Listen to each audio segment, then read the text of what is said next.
You're most likely to begin the moving process by obtaining a written estimate from an estimator.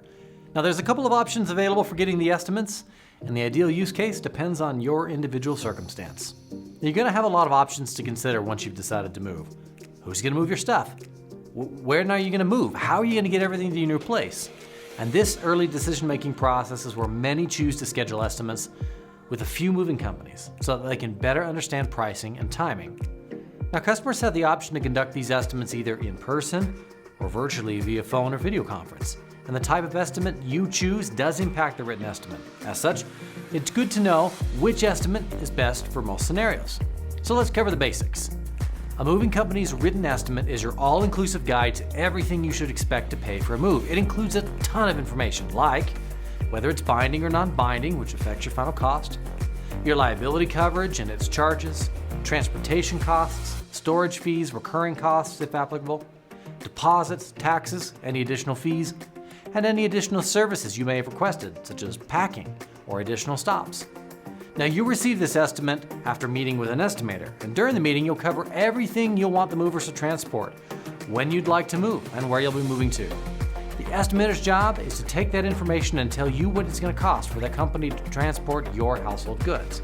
Now, you can elect to meet with an estimator in one of two ways, in person or virtually.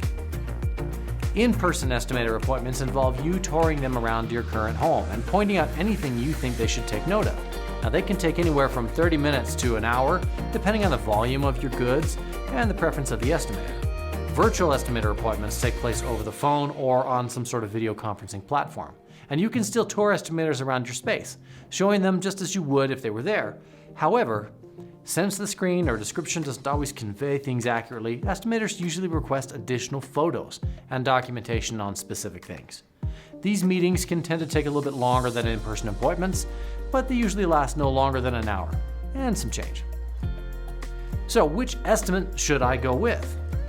Well, every move is different, and every customer-specific circumstances influence their move.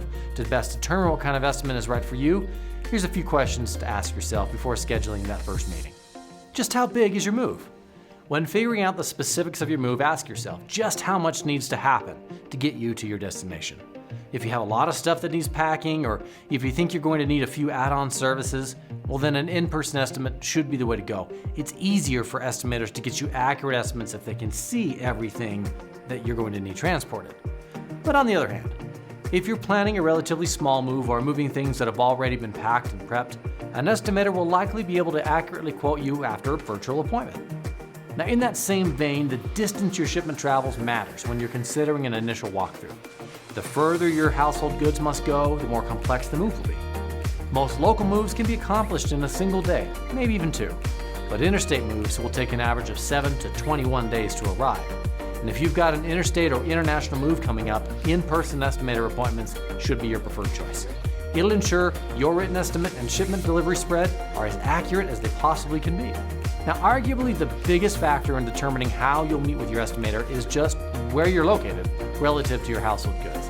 If you're nowhere close to the origin location, well, then a virtual estimate ensures you're still able to contact an estimator. Commonly, customers will arrange moves for family members in another state, so virtual estimator appointments allow everyone involved in the process to be on the same page. Now, no matter what, moving is stressful, but the first move is always the most confusing. If this is your first time using a moving company, then an in-person estimate is exactly what you should go for. You'll be able to meet your moving team, ask any questions that come to mind, and point out everything that gives you pause. But on the flip side, if this isn't your first rodeo when it comes to movers, then maybe you'd like to go for an estimate over the phone or virtually. This is especially true if you're moving with a company you've worked with in the past. If you've already got a pretty good idea of what's in your move, well, chances are it won't be too complicated for you movers either. Now, determining which estimate option is the best for your situation is all about taking some time to consider what you want and how comfortable you are with the specifics of your upcoming move. Though, as a rule of thumb, an in-home estimate is the best option for first-time movers and those looking to undertake a bigger move. But seasoned pros and customers far from their origin location have the option to meet with an estimator virtually if that works for them.